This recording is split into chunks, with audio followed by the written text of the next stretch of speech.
संघ से जुड़ी पत्रिका ऑर्गेनाइजर ने आरएसएस प्रमुख मोहन भागवत की चेतावनी को अनसुना कर दिया। ताजा संपादकीय में संभल मामले में कवर स्टोरी छापी गई है। ऑर्गेनाइजर की ये कवर स्टोरी है। सोमनाथ से संभल तक नाम की इस कवर स्टोरी में दावा किया गया है कि संभल में शाही जामा मस्जिद की जगह मंदिर मौजूद था। स्टोरी में सांप्रदायिक घटनाओं का भी जिक्र किया गया है।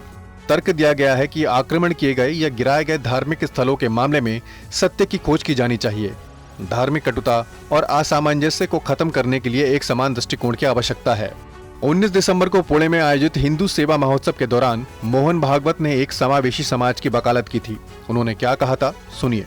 असं केलं म्हणजे हिंदूमध्ये नेता होता येतं म्हणून किंवा अतिरेकी भूतकाळाच्या ओझ्याच्या परिणामामुळे अतिरेकी तिरस्कार, द्वेष, शत्रुता, संशय याच्या पोटी रोज एक नवीन प्रकरण काढणे हे कसं चालेल? UEM Jaipur is a perfect target for prospective students aspiring for good jobs, good education with future-ready skills. Mohan Bhagwat के इस बयान पर स्वामी रामभद्राचार्य ने भी TV9 के इंटरव्यू में असहमति जताई थी। उन्होंने कहा था कि भागवत हिंदुओं के बारे में कोई आवाज नहीं उठाते। उन्होंने कहा था कि संघ नहीं था तो क्या हिंदू धर्म नहीं था। और वहीं ऑर्गेनाइजर के संपादकीय को लेकर राजनीति भी शुरू हो गई है। बीजेपी सांसद सुधांशु त्रिवेदी और आरजेडी सांसद मनोज झा ने क्या कहा है, आइए आपको सुनाते हैं। जहां तक सभ्यतागत अन्याय का विषय है तो ये इस विषय के ऊपर एक सौहार्द बना रहे, ये सामाजिक दायित्व भी है। इसलिए सभ्यतागत अन्याय के ऊपर गर्व करने की भावना से भी बचना चाहिए। वो सिविलाइजेशन जस्टिस समझते नहीं, खोदते खोदते बहुत नीचे जाएंगे ना तो सवाल ये भी उठेंगे कि बुद्ध धर्म के अवशेष कहां गए,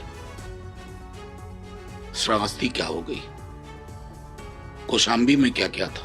बहुत चीज होगा मोहन भागवत जी, उतना मत खोदिए पूरा देश खुद जाए और हम इसी में उलझ के रह जाएं।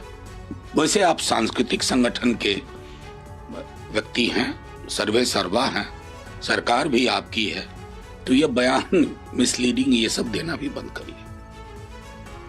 बड़ी खबर इस वक्त, सोनिया गांधी ने कांग्रेस के अधिवेशन में भेजी अपनी चिट्ठी। बीमारी की वजह से शामिल नहीं होने पर जताया खेद। सोनिया गांधी ने कहा, गांधी की विरासत आज खतरे में है। दिल्ली की सत्ता में रहने वालों से विरासत खतरे में है।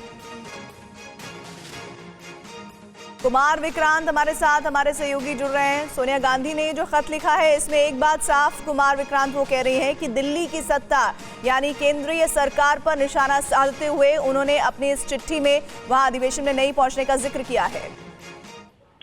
जी बिल्कुल, सोनिया गांधी स्वास्थ्य कारणों से यहाँ नहीं पहुंच पाई, इसके चलते प्रियंका गांधी भी बेलगावी नहीं पहुंची।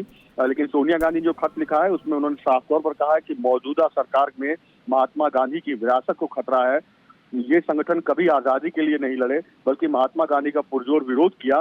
सोनिया गांधी यही नहीं रुकती हैं, वो आगे लिखती हैं कि इन संगठनों ने ऐसा जहरीला माहौल तैयार किया जिसने महात्मा गांधी की हत्या का रास्ता साफ किया।